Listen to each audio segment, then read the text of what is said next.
Yo, what is going on, guys? Oh my god, my voice just gave out there. Hope you guys are having a great, fantastic Wednesday night. I know I am. I know these two guys are. Why? Because we have episode 4 of Loki, the Nexus event, to break down today. It's really weird. This episode seems, I know Tom Hiddleston said this is when the season really starts to pick up. And yeah, dude, this show was top tier banger. And this is easily one of the most divisive episodes, I'd say, when it comes to the MCU Disney Plus catalog shows. But you know what? Before we get into the plot details and all that great stuff, I want to ask you guys, we'll go straight to you, Deebs. What are your general opinions on this episode? All right, guys. First of all, spoilers. If you guys haven't seen it, make sure you go see it and then come back and watch this, because we're going to be deep diving. I've got a ton of theories from this episode. By far the best episode of the season. Just incredible from start to finish. Not many things I've watched on TV or films where as soon as I'm done watching, I literally tweet at the composer, Natalie Holt, and I'm just like, wow, was that an unbelievable score? Her work, I've given her compliment after compliment for her work in this series so far. Episode 3, she did amazing. Episode 4, unbelievable. So I love that we got finally a reference to vampires, our first vampire reference in the MCU. Let's go, Blade. I love that we're going to start building up to that.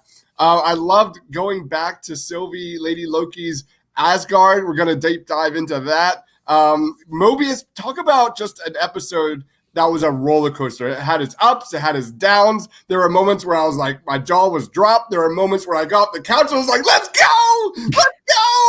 I mean, and then you had the mid-credit scene. That was unbelievable. Top to bottom, best of the season so far. Damn. All right. What about you, Loretto? What did you think about this episode? Couldn't have said it better myself, my friends. Holy shit. Best episode of the season. I agree. So many little details, just incredible. Like B-15 being the one to capture Loki initially, and then subsequently being the one to free him in front of the timekeepers, the fake timekeepers. Just a brilliant episode. Literally like what Dibe said. You took the words out of my mouth. Best episode ever. Roller coaster. I mean, we went up, we went down. I was emotional the entire time. It was just terrifying to see a child treated like a prisoner and walked through the same TVA process as Loki was, just heartless, cold, and great performances all around. I gotta shout out, I didn't know her name prior because I kept confusing her with Kerry Washington, so sorry to both actresses. They're both amazing and they're both beautiful, but Gugu Mbatha Raw is fantastic as Ravonna Renslayer. She really got really dynamic. She was heart to heart with Owen Wilson, and then she was heartless at the end, just as heartless as the TVA that she's so loyally defending for time always, or for all time always. Just a entertaining, amazing episode, and I was heart-wrenched. I don't know if Mobius is gone for good, but I didn't see that coming, and I know Loki's not gone, but it hurt for a split second just to see them disintegrate. It's just, you don't like to see your heroes go. I'm attached to these characters, so. No, yeah, honestly, Loretto, Deebs, you guys both hit the nail on the head with that. And we were discussing this a little bit before we went live, and I went a little deep on it. I probably shouldn't have, but I'm going to repeat myself a little bit for the viewers and stuff. But I think what this show does really well with its twists and turns is it sort of does. It's obviously a twist at the end of every episode, but with each twist, unlike WandaVision, it always turns the plot on your head, and it kind of distracts you from where you originally thought the show was going and makes you sit in there wonder like, oh my God, where's this story going now? Because I feel like with each episode, that the first episode I thought something was going on, didn't really say it on the show, wasn't on. And then the second episode and the third episode, when we were discussing them, we always said these plot points, or we think what's going to happen with the TVA, the time gods. What are they called again? Timekeepers. Oh no, I said time gods. They're not even living things at this point. But we had the timekeepers. We had all sorts of theories. And I feel like every time we get a new theory, they kind of just crumble within the next episode. And then we just get more theories. But with WandaVision, their twists kind of went down a similar path that you presumed in your head. But you could also tell where the story was eventually going to end. With Loki, I'm sitting here, I'm like, I can only imagine what they're going to do in the next episode. And I only know what's partially going to happen is because of the trailers showing Loki in the destructive New York, most likely. And I don't know if this is good. I think this is going to be in the future. Obviously, I'm going to say around 2060 or something. We see this broken New York, or possibly even sooner, because we saw in 2053 with the Roxxon cart, or the Roxxon grocery store, that was in like 2053, and they were about to get demolished by a big tsunami. So maybe some Earth disaster took New York out first, because we also see the Avengers. I just thought about it. There's no Avengers Tower technically in the main MCU timeline. 2023, there's no Avengers Tower. I think I just answered the question myself right there. Holy shit. But besides that, guys, we know we got to get into the big stuff. I'm just going to jump straight to the ending of this episode, because I thought that was obviously the most noteworthy thing, the most jaw dropping. And like I said earlier, I'm shocked with what this episode did, not because of who they killed, but because of when they killed them. You never expect someone to die, even though it's a 6-episode season, at least halfway through the season, especially when one of those episodes didn't even include them at all.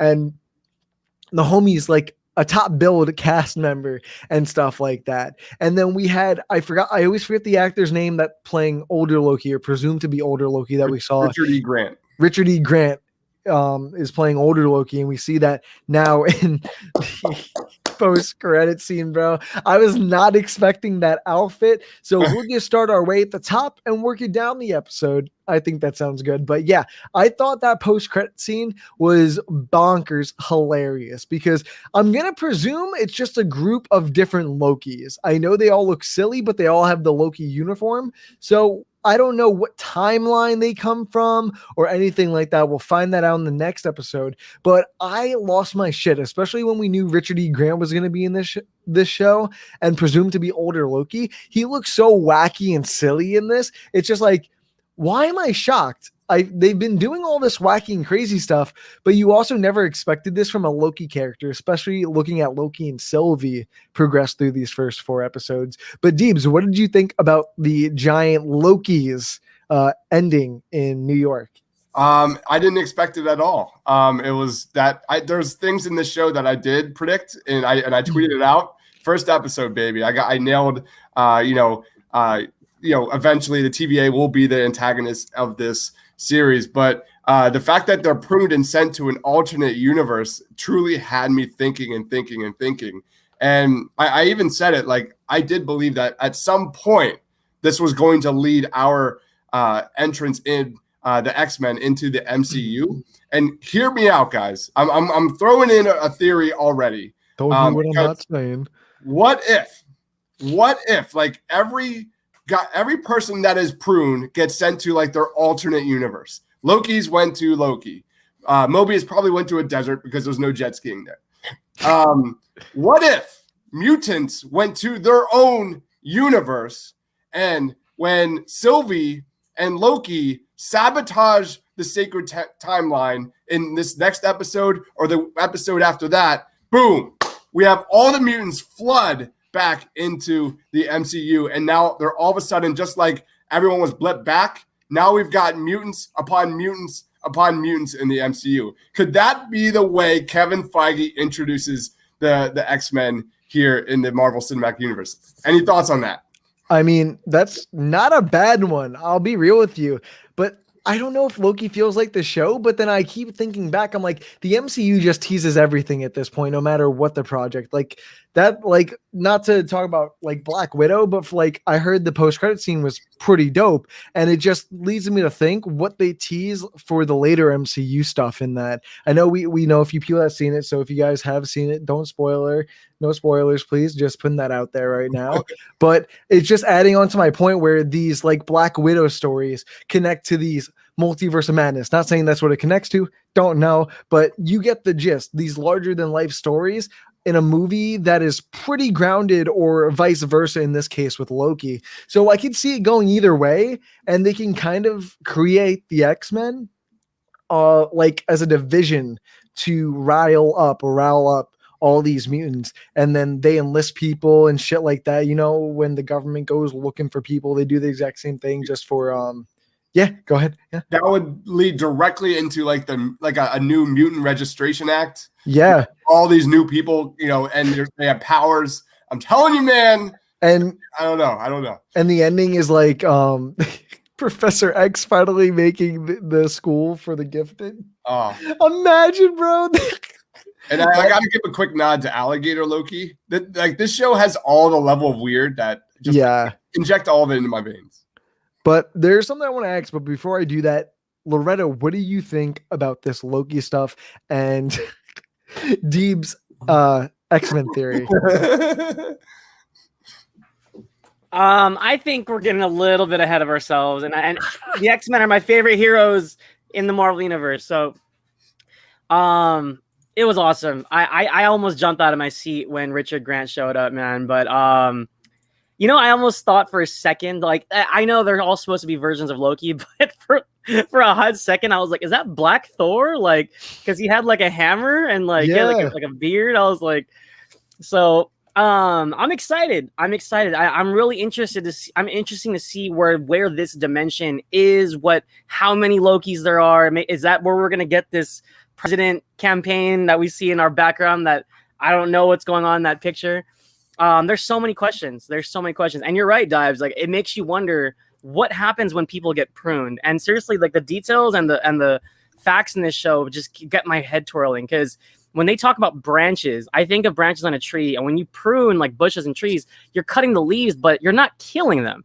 So it just makes you wonder, like, where are these leaves falling when they get pruned? For that. Such an interesting way to phrase it, you know, guys. And can I just talk about really quick how dark this episode is before we start looking into the future? Yeah. This episode got dark as hell. And also, while we're talking theories, did you guys... I have an inkling of what the Nexus event was between on Lamentis before Mobius picked up Sylvie and Loki. Do you guys have an inkling on it? I kind of have a feeling. Honestly, I tried sitting back afterwards, and it's hard to really think because they don't pay too much mind to it when you look at it in the grand scope, because they created the Nexus event pretty much with it's hard to tell, like, because so the Nexus events are created when you cause a ripple effect from a timeline that doesn't get destroyed, right? So it's just like Lamentis had to have survived if it created a Nexus event, correct? So what like, I just can't imagine what survived on that planet, because we see when they get teleported back from the TVA, which I think is the most gorgeous shot in the show so far, with the two of them just looking at each other on the rocks, and you see in the back the moon is just crashing into the planet in this nice purple aura sky. I'm like, it's, bro, you know, my guilty pleasure for cinematography. And yeah, Loretto, I know you're itching for what I said about that. So can I shoot my shot, guys? No. I'm usually not a theory. I'm usually not a theory guy, but let's go. I took notes. I'm dead serious, because it hit me like a ton of bricks as I was watching it. So yeah, you said it. So when the credits hit, guys, the lyrics of the song that's playing said, "If the sun should tumble from the sky, if the water should suddenly run dry, if you love me, if you really love me, let it happen." And I just couldn't help but wrap around my head around the fact that the second Sylvie touched Loki's arm is when the branch shot up on their grid. And then I felt like right when Loki got stabbed, he grabbed her in a way that was like, I have to tell you something. And it just, what if the Nexus event is just being caused by the fact that he fell in love with another version of himself? 100%. And that is what's causing this rift in time, because you're falling in love with yourself, but it's from like another dimension or galaxy, whatever. Yeah. It's just like, oh, like that's just crazy. That's the vibe I got. And especially 100, the song that plays at the credits is just like, wow, like 100% my guess is that, you know, they definitely have feelings for each other. I just love that whole dynamic between Sylvie and Loki. And we got to give so much credit to Tom Hiddleston, who acted his ass off in this episode. Yes, he did. There are so many scenes in this episode where you just his eyes are tearing up, and you just feel so bad. Like he finally got Mobius to like team up with him, and bam, Mobius is gone. You know, and you could really feel it like through Tom Hiddleston's acting that like he was really upset. You could see, you know, Tom Hiddleston's Loki like wanting to say "I love you" to Sylvie for the first time, maybe in his life. Wait, so you guys think he was grabbing him to tell her something? I thought he was grabbing her to kiss her. Yes, 100%. Yeah, well, that's no, I know it's like the same thing, but I feel like I don't know. No, I felt that too. too. I'm looking too into it. Because with me, I feel like when you say something and showing something is always different. So I feel like this would be a show that would actually move forward on that saying. I think it's as simple as, you know, what have we heard again and again in this show is that Lokis are meant to be alone. Lokis are meant to be alone. They're meant to, you know, always survive. But that's what I got. Like that spark that Sylvie and Loki have feelings for each other, that this could actually blossom and become something. Maybe they have a daughter or a son or something along those lines. That was the Nexus event. And I just love, because we heard that, like, Loki saying, he literally said in this episode, I'm scared of being alone. So maybe it's not being alone. Maybe the theme of Loki is redemption and you know, finding his way. So who knows? I think that was the Nexus event. Was real quick, Rye, sorry, but speaking to your point, Dibes, Loki is the boy who cried wolf. Because remember when he's pleading his case to Mobius, and he acted his ass off in that scene, but Mobius was just like, I don't believe you. You know, because like everyone thinks Loki's lying. So even when he is telling the truth, like it's like how I can't imagine how that feels when nobody believes you and you're like a pathological liar practically, but you are telling the truth. And it's like, how do people know? You know, it's just what a moment. I don't know. The only thing that's like kind of deterring me from that is I feel like they had almost a similar moment earlier in the episode, like when I was saying before they got saved by the TVA and kind of accepting their fate that they thought they were going to die there. And they kind of had this moment where they're holding hands and making this really strong eye connection. But maybe that I'm trying to remember what part of the episode they showed the Nexus event. Was it right after that, or was it after he disappeared? So I rewatched it. The second she touches his arm, then they're like, "Oh, we got something," and the branch started shooting up the grid. So it was like the second one. She touched his arm. Okay. And then they started looking into each other's eyes, like. Okay, so yeah, it was that. Fuck. I was thinking you were talking about when Loki went up to fucking kiss her at the end. That's what I thought we were talking about this whole time. I am so far behind you guys. No, you're I am good, so man. sorry, but you know what? I still understood it, so it's all good. I'm fried right now, but yeah, dude. I think that is the strongest scene in the show so far. Like when they make that eye connection, like you knew they weren't gonna die. You're like, oh man, we still got 3 episodes, like because this is in the beginning, and you're just like, there's no way they're gonna die. But dude, you know it's a good actor and good actress when they can sell they're gonna die, and you know they're not gonna die. That eye connection is great, and slowly. Lady Loki, Sylvie is starting to become like my MCU crush now. I'll say it right here that she's starting to become my MCU crush. Over Sharon Carter? Dude, the short hair does it for me, dude. I like the short hair. She is charming. She's fucking badass too, dude. I love her line on Asgard when she said like it was something along the lines like until eventually I figured out where to hide and where I grew up was like on the ends of 1,000 worlds.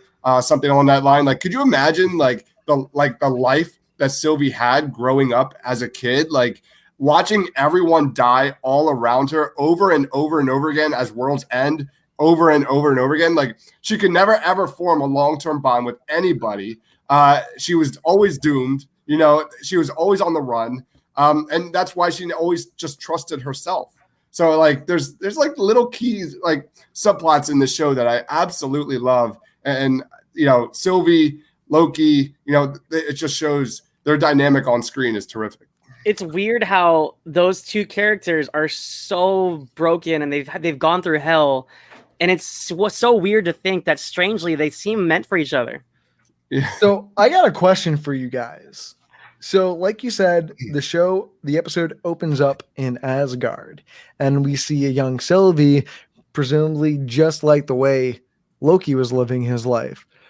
I got to ask a question before I continue this. What were the blue villains that Loki is a part of, like his bloodline he comes from? Frost the Giant. Frost Giant, right? So Loki is a frost giant, or frost giant, baby, frost giant, whatever you want to consider him, right? What is Lady Loki's or Sylvie's bloodline within her own timeline? Is she a Loki that's just born from the Asgard heritage, or is she an orphan / adopted orphan like Loki was, that was taken in by his father? I don't know the answer to that, but I do think. Go ahead. She mentioned it on the train. She admitted it because I was rewatching the episode. She admitted it to Loki that she was also adopted and she didn't know her mother that well. Okay. So God, it makes my question go a little deeper then. Do you think she has the same heritage as Loki, or do you think they do it a different way? Or get her from a different species, let's just say, or a different type of frost giant area or whatever. Not like Loki. That I'm not sure about, but I do think I think the show, correct me if I'm wrong, and I could be totally wrong, but I think we got our answer that they took her, they considered her a variant because she was a female Loki. Is that the vibe you guys got? Because that's what she said. She was like, they came to claim me because I was born the goddess of mischief. Yeah, so she said goddess. And how ridiculous emotionally was that scene when Renslayer was like, I don't remember why we took you. Like, I don't remember. Damn, you're not important enough to remember. Like, gut wrenching. Absolutely. And you know damn well she remembers because that was the time she fucked up. Yeah. And I think it's funny because it kind of, like we said earlier, it mirrors Loki and Mobius's first interaction. And the only difference is, what if Loki got Ravonna instead of Mobius? Ravonna is much more by the books, stern-hardened. Do you think Loki could have turned out Sylvie did when she was younger if he didn't get Mobius, who's more lighthearted, more caring and taking in for? So that really makes you question how much more of a difference Mobius has already made on Loki's outcome in life, or progress throughout the show, because Ravonna is really, really fucking like stone cold in that beginning. She pretty much just pushes the kid. She's like, go wherever. Like, if you're a variant, you're a piece of garbage. That's the way she treats you. But Mobius treats you like an actual person and tries to help you. So I guess we see both sides of the story. If we got someone who's more like Ravonna by the books compared to someone who's actually really does care about what they do and the people they bring in. And Deebs, I see you're getting ready. Do you have like a theory? Because I know you do when you go like that. So go ahead, man. Well, I predicted that the timekeepers were fake a long time ago.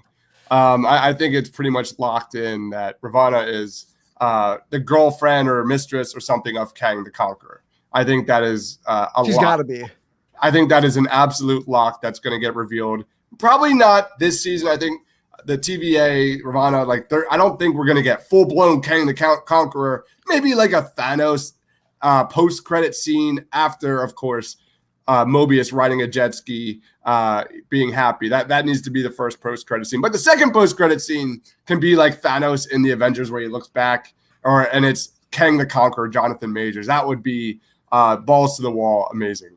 Or he could just appear in this episode and subvert our expectations. Yeah. Honestly, I wouldn't leave it against the show to do it in the next episode. Honestly, at this point, they've just thrown everything at us, and this is kind of a theory I have.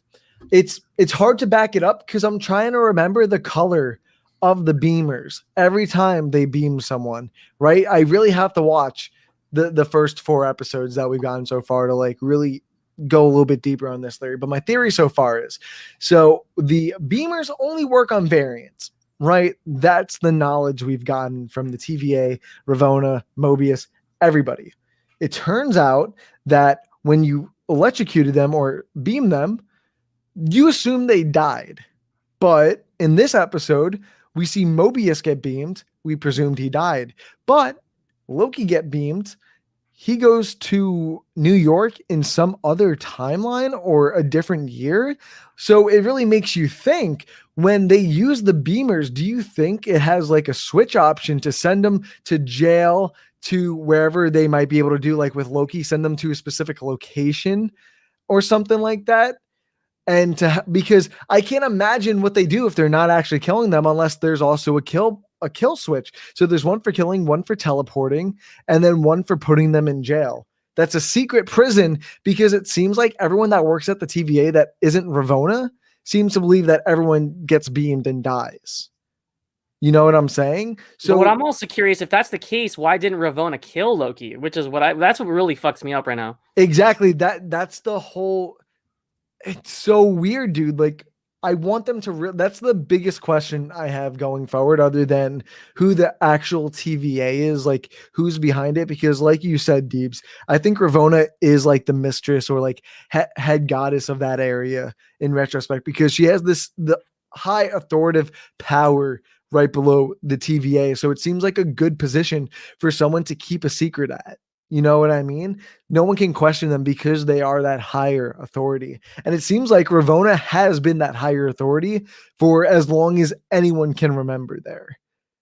But I just want to say, I'm really impressed that they already revealed that everyone in the TVA is a variant. Yes. Like, I was not expecting this until at least the next episode. And I think the way Owen Wilson, Mobius, played this off was per fucking ecto, if you know what I mean. Because he doesn't believe Loki, but he keeps thinking about that damn jet ski. He's like, I want that motherfucking jet ski. And honestly, that's really what I hope he did. I hope he teleported on a jet ski in the ocean after he got beamed. But you know what, Ravonna, she cold-hearted. She ain't like that. So I want to get some of your opinions. What did you guys think about how they revealed the TVA being all variants, and how do you think this is going to affect the show going forward? Let's just go straight to you, Deebs. This was one of my low-key favorite, pun intended, moments of this episode was my girl B15. I love how they built her up. Just terrific acting, by the way. But her flipping, based on what scared Renslayer, was awesome. Like, I loved how you just saw that pure emotion with her when you just saw her go to that apocalypse. I think it was that hurricane apocalypse. And she said, show me. And she said, like, I look happy. Like, that was such an emotional, beautiful moment that sold it for me. That was just an amazing moment. I just can't imagine like being in that being in her shoes. Could you imagine like someone just takes me away from Eva, my daughter, and you go just relive all of those amazing memories at once? Like, I felt that, and that just is a credit to the directing and Natalie Holt's amazing score. But I like how, like you said, like the pacing of this episode was terrific. Unlike kind of Falcon and the Winter Soldier, which I loved, they kind of just like halted. Like, it just kind of like went, screech. We're gonna like just take a break here. I love how this show is, at least the last two episodes are really like getting to the nitty gritty of what the story is. Yeah, and I think that really leads to, we see in the next episode, it's kind of that Loki army being built up. And then I think our background is going to be like the big fight of the season finale for the episode, where they kind of teleport people from different timelines to help them fight the TVA or whoever is the actual head of the TVA. But Lo, what did you think about Owen Wilson's Mobius's whole TVA revealing and how he reacted, and what are your thoughts about it going forward? No, it was beautiful. Owen Wilson, like I said, before we even started these reviews, like, he's one of my favorite actors, and he's just great in this series. But real quick, I want to shout out to Wunmi Mosaku, who plays B-15 Dives. They didn't even do a flashback for that scene. You just look at her face, and she wears it on her face. So brilliant. But in terms of Owen Wilson, I thought the way that he found out was very organic, and I also felt like up until Loki got stabbed through the chest, I thought we were gonna have like a TVA civil war, because B-15 turned, Mobius turned, and it's like, oh shoot, like I felt like they're gonna start gathering other variants within the TVA to like to do battle, but Loki got Scotty beamed wherever the hell he went, right? So Yeah. I thought Owen Wilson's great, and I think the way that they handled the mystery of the TVA was really well done. I didn't mind them finding out their variants this close in, because I feel like 5 and 6 are going to be a whirlwind of events no matter what happens. So I think this was kind of just prepping us for the end. So No, yeah. And I like how in the last episode they actually technically told us how or what Sylvie can do to the TVA agents. And we see that with C20, because when we open up in episode 3, we see them sitting at a restaurant together, and you're sitting there scratching your head. You're like, what is this? And then we find out within this episode, Lady Loki Sylvie doesn't make you see things. She makes you see what you've already lived. She doesn't make you see anything new or something that you haven't lived through, a place you haven't been to. So everywhere we see, so with C20, that entire area is somewhere that she's from. The actual person that is C20. We don't know her name yet.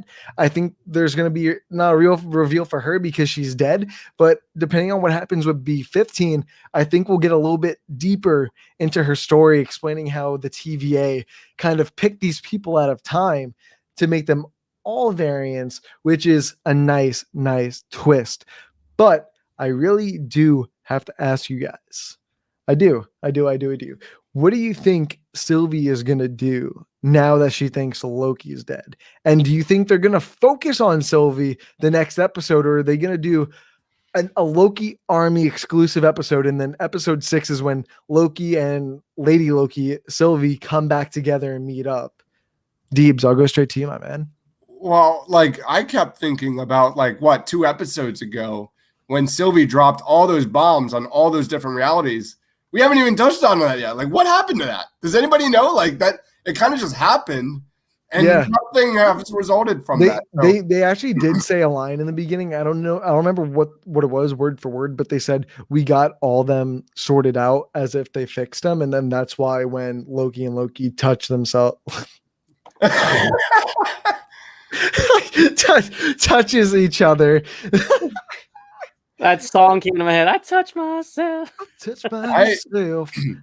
I don't know where this is going. Like, this is for the first episode. There's a long laundry list of ways Sylvie can go moving forward. I do think Loki has left his mark on Sylvie, so I do think that there could be a way that she asks Ravonna, like, how do I, where is Loki dead, or how do I rescue him? Because that's really what this is going to be about now. At least episode 5 will be, the Lokis banding together and trying to escape that prison planet. And I can't remember, but isn't there a prison planet in Marvel, like where like Dr. Doom was sent or something? Yeah, it's I'm pretty sure it's a prison on the moon. Is it? From my memory. Yeah, and it's like a supermax prison for supervillains specifically. But before we continue, I have a really good question that came in. I have a question. Nexus events can happen naturally. Is it necessary that you time travel to be a variant? So yes, you do have to time travel or not be within that timeline originally, or even time itself without that being your destiny. For example, Loki brought up, I think it was in episode 2, why didn't Captain America or the Avengers get sent to be captured by the TVA if they were time traveling and taking the stones from all these different timelines? And they explained because that was their destiny. They were supposed to do that all along. And Loki was never supposed to grab the Tesseract when they went back in time and did that. And that's what causes a variant, a time discrepancy, I guess you can call them. Someone who's not supposed to be there who doesn't align with their entire life, because you also got to remember the TVA knows exactly what happens to everybody from the point they're born to the day they die. So if something doesn't, yeah, it's fucking crazy, dude. I'm actually leaning the opposite direction. What? I think that this is all run by Kang. I think that these Nexus events could happen, but it's much more controlled, and I like there's maybe something in Sylvie's like future that maybe she rose up with Loki to take down Kang, and that was the reason why they wanted to take her out. So I think there's a little bit more in play here from the team. Speaking to the second question, I don't think it's necessary to time travel though, because when Loki uses the Tesseract, he ends up in the desert. He doesn't go anywhere else. Yeah, but we never know what time it is or where it is. I assumed it was because it said Mongolia. I just assumed he went from New York to Mongolia in that same day. Well, I guess it's not the time travel itself. It's you not being in the timeline you're supposed to because of a different event that happened. So let's say the 2012 Loki was supposed to go and die by Thanos in Infinity War, right? But because the way the Avengers came back, that never originally happened. So it never gave the original Loki that died in Infinity War the opportunity that the Loki we see now got, because that never happened in the original time. It's kind of confusing, but when you like get a firm grip on it, it's kind of a little bit more clear. But I got a crazy theory for you guys, right? It's not crazy, but it's just more of a regular theory. I'm kind of hyping it up a little too much. But so we are told that once a Nexus event is created, we have the main timeline, the timeline that flows properly, and anything that branches off that another timeline is considered a Nexus event, something that's not supposed to happen and branching off into a different path of originality, I guess you can call it. And we're told that they're bad things, and if enough of them come to be, the entire multiverse collapses. That's what we're told. I don't think that's true. I think we can have as many multiverses as we want, but I think the more multiverses we have or more timelines, the weaker the main person, let's just say Kang, the weaker Kang gets. So I think they try to keep the Nexus events in place and prevent them from happening just so Kang doesn't lose power and so he can reign as the superior conqueror. So I want to get some thoughts and opinions on that theory, Deebs. 100%. That makes a lot of sense. I think Kang is, that the puppeteer. He's pulling all the strings in the background. That makes a lot of sense for me. What about you, Loretto? No, I agree, but also like, there's a lot of like breadcrumbs that was left to us in the very beginning. Even like I was rewatching the first 2 episodes. And when Tara Strong does the cute little cartoon, like, this is the TVA, welcome. In the beginning, there was a multiversal war. And then they decide, so I feel like they're definitely like leaving details out of that.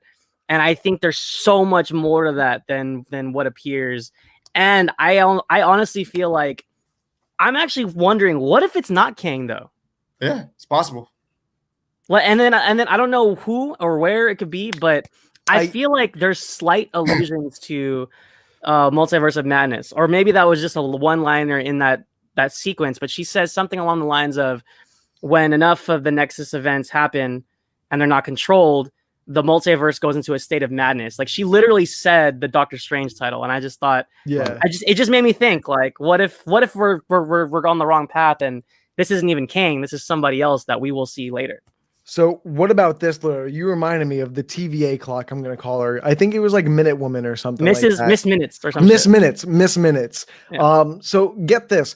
I don't know who the higher TVA person is who's pulling the strings, but what if Miss Minutes is that person watching from the inside? Because we know from earlier in the season, the actress or the voice actress for that role said that Miss Minutes has a bigger role than initially seen or we've seen within these first 4 episodes. So what if it's revealed that even though Ravonna is like the mistress or the second head up to them, they still keep a closer eye and they try to keep people in the right track by telling them exactly what they want them to hear. You know what I mean? Miss Minutes is Agatha. No, I'm just kidding. I'm just, all along. It's all on. Not, I'm just kidding. not Miss Minutes is Mephisto. Get it right. No. God damn it. So I You want get- to get some opinions on the Miss Minutes theory, though. If you guys have anything to add on to that or not. That I sounds love it. awesome. I love it. But you're right, Ryan. Like the more like I think back to all of our Falcon and the Winter Soldier reviews, I think back to all of our WandaVision reviews. The more we think about this, the less likely any of this is actually going to happen. I just remember the Mephisto bullshit. I remember maybe the Fantastic Four get revealed. Maybe it's that astronaut. Who knows? Like, at the end of the day, it's probably like, it's not going to happen. Dives, I had to pump your brakes because you were so sure. It's Mephisto. It is Mephisto. And it's like you're doing the same thing with Kang. And I'm like, what if it's not? I love it. Like we had this comment from Gabe. Like I'm trying to go back. Like if our theories don't work out, does it change my perspective on the show? Not at all. Not at all. Like I'm just here for the ride. And I like bouncing theories off a wall, like that's literally my favorite part about these shows. In fact, like now that we are like literally over the halfway mark of Loki, I really hope we get a second season because this can't end. Like this is just so much fun. So I'm glad you mentioned like a second season because I can definitely see the show getting a second season.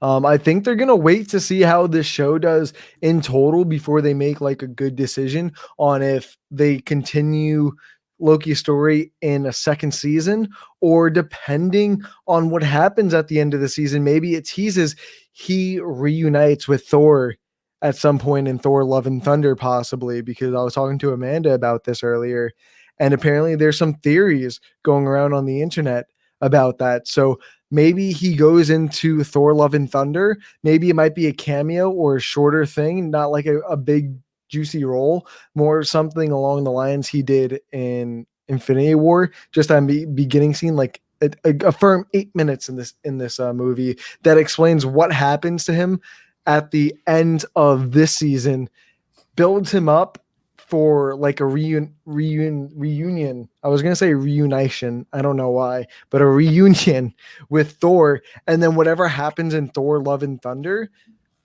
he gets pulled from that or whatever, and then that leads into a second season, depending if the season does well enough. So maybe if he just goes into the first movie or Thor Love and Thunder and they decide not to go with the second season, maybe they keep breadcrumbing him throughout the Thor movies and Lady Loki.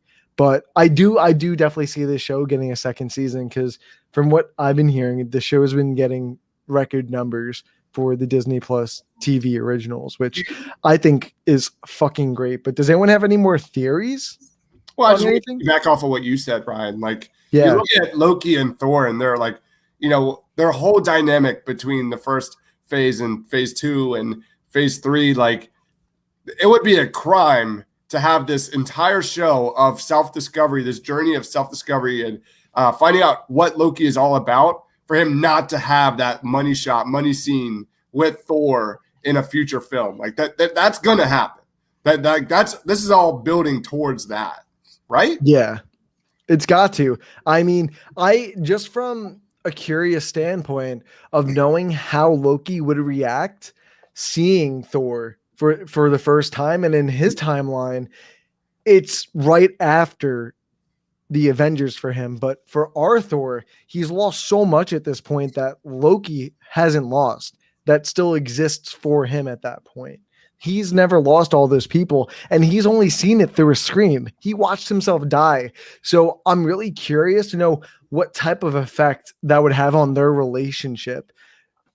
Sprinkling in that he's the 2012 Loki and only knowing what happens to him and seeing it, but not actually having it happen to him, just him knowing what happens and having to deal with that and see how it changes their relationship differently, because we see how their relationship changes from 2012 to Infinity War. They actually go from enemies to brothers. Loki sacrifices himself for Thor pretty much. I mean, definitely wasn't the smartest move in the world, but he did sacrifice himself. So I'm just curious from that standpoint how their relationship would be moving forward. And then maybe that could be a season 2 plot point is he wants to rebuild that so he finds a way to get to Thor, depending on how this show and that movie both ends, because that'll be a while at this point. But Loretto, do you have any thoughts on that? Any more theory? Yeah, go ahead, Deeps. What if Sylvie turns and becomes like Chaos Loki? Maybe she has like this grand scheme of taking over Kang and controlling the TVA. And what if like it is up to Loki to get Thor's help to fight against the love of his life? That would be a really cool like element there. Actually, Loki actually needs his brother's help because it's always been Thor making all the effort to help him and redirect him, get him back home. What if it was the other way around? That'd be really fun. Yeah, it's just crazy how many things we can just fucking. We're Nexus events, bro. We're naming so many different timelines of things that can happen. Just like, damn, bro, fucking take me at this point. TVA or fake TVA. But dude, I gotta admit, I was fucking shocked when they beheaded the TVA guy in the middle. And I'm just like, that's when it really hit me. Like, I knew they wouldn't be like the higher ups, especially once they showed them at that point. I'm like, there's no way these are the guys at this point. And it only furthered more when Loki chopped his head off, the one in the middle. And bro, I was like, what the fuck?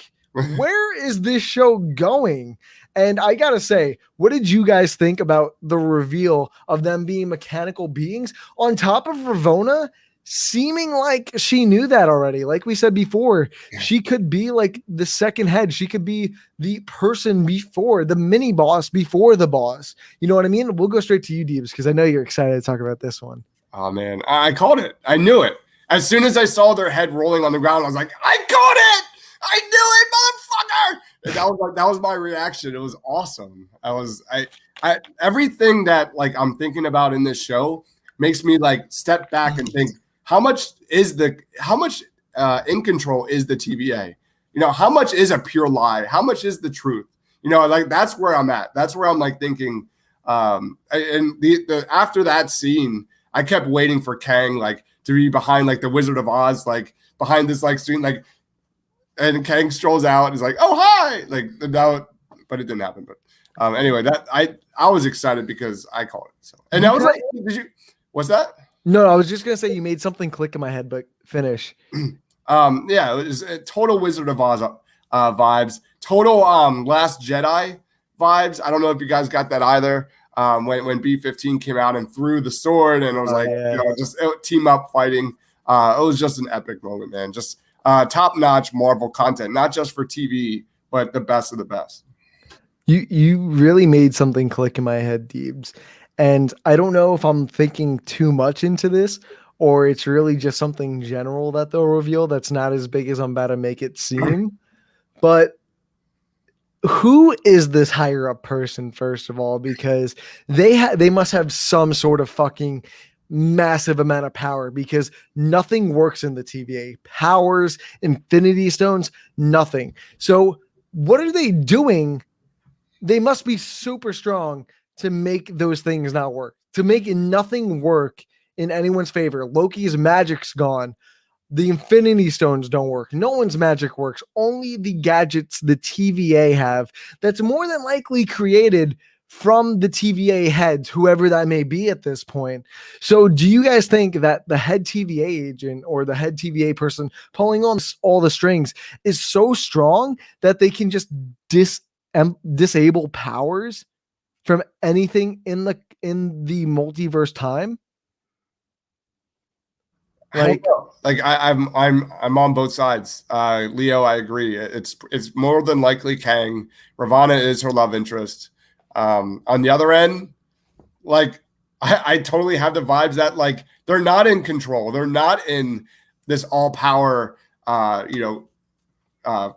company, whatever they are, as they make everyone else believe. So I'm on both spectrums. I'm excited to see what we see here moving forward, but I don't know. I don't know.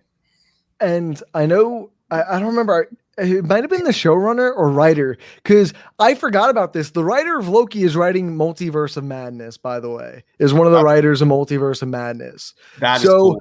This show has also been confirmed to connect pretty much to a lot of shows. So we have to think about how this connects into the Multiverse of Madness, because what the fuck, bro? Like, do you think the TVA, oh my God, it just hit me.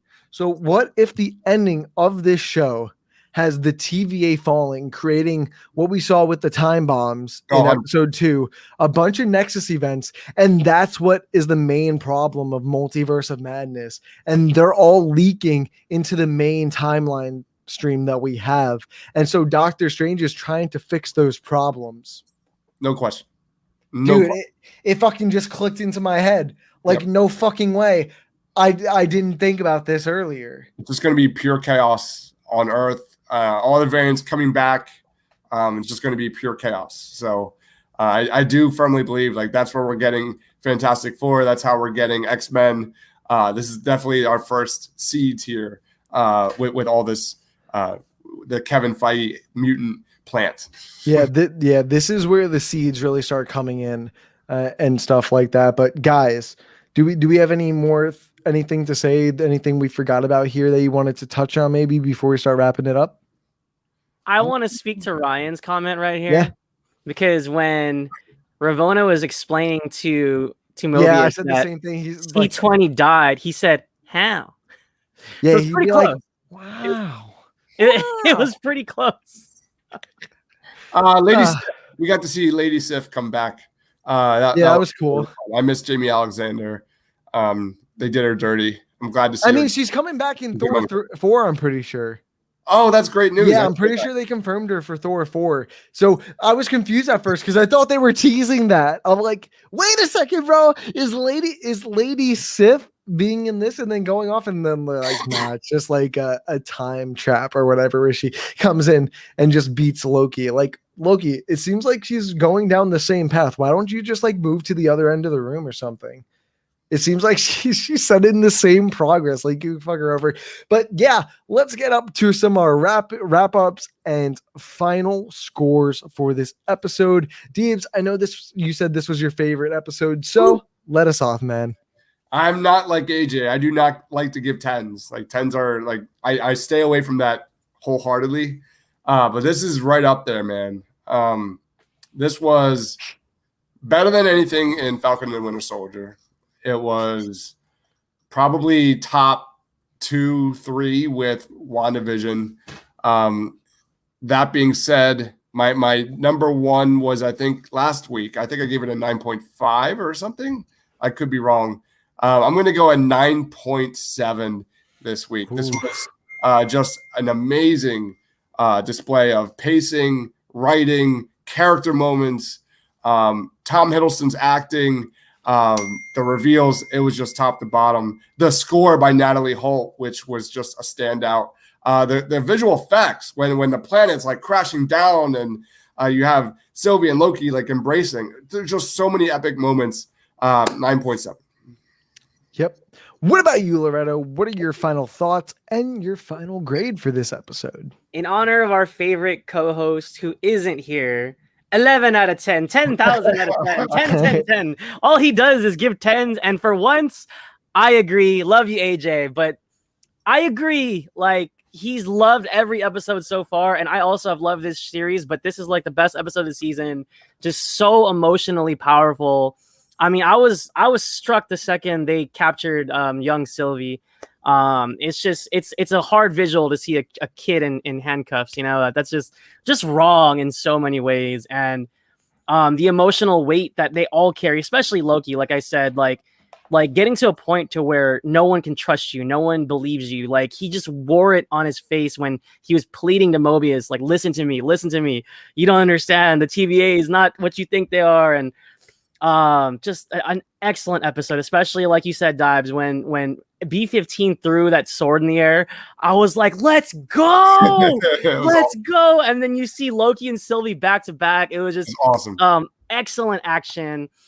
And I'm not gonna lie, guys, like when I saw Richard E. Grant in the classic like 1960s Loki costume with the elongated ass horns, I was like, this is fucking greatness. Like, what a time to be into this, to be a Marvel fan, to be a comic book fan. This is just awesome. This is top tier MCU storytelling for me. Best show of the year. Better than WandaVision and Falcon Winter Soldier, in my opinion. And if we put this in with the films, like, this is up there for me in terms of what they're doing. Like, every detail, every shot. And like you said, Dives, Natalie Holt's score is incredible. I love it. Honestly, absolutely agree with you guys. And fun fact, Richard E. Grant is casted as classic Loki. So make that as you will, Loretto. But honestly, guys, you wrapped it up perfectly in a nice bow for me, and now I'm serving it to our guests. I gotta agree with you guys though, between the acting, the cinematography, like I said, the shot of them holding hands, looking at each other as you see the beautiful, well, not the beautiful moon falling, but the gorgeous silhouette of everything in the background falling, crashing. And I always love those scenes, which is why I actually like Rogue One, kind of. On a little bit, is because you have the whole crashing scene. They're sitting there, they're looking at each other, and just in the background, you know it's coming as you see the giant cloud about to hit them. And like I said, this show did something that, you know, it's good acting if they can do it. They made you feel like they were going to die when you knew they weren't going to die. So kudos to them.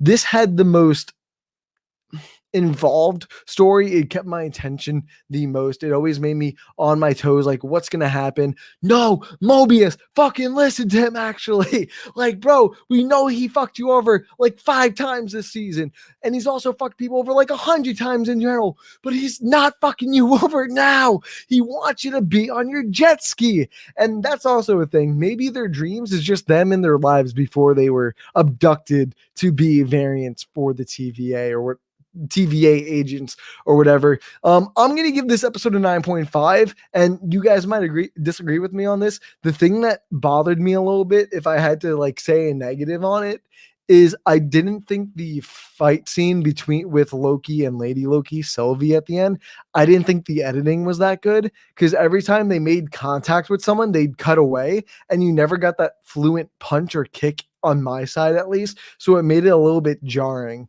But that's like only my criticism. It's like a 2.5-minute scene out of a fucking 58-minute long episode. But as per usual, thank you. Wait, Deebs, you want to say something? Did B-15 make it out alive in that sequence? Because she got knocked out. I'm pretty sure. I don't think she died, but I'm pretty sure she got knocked out. Right, I don't remember.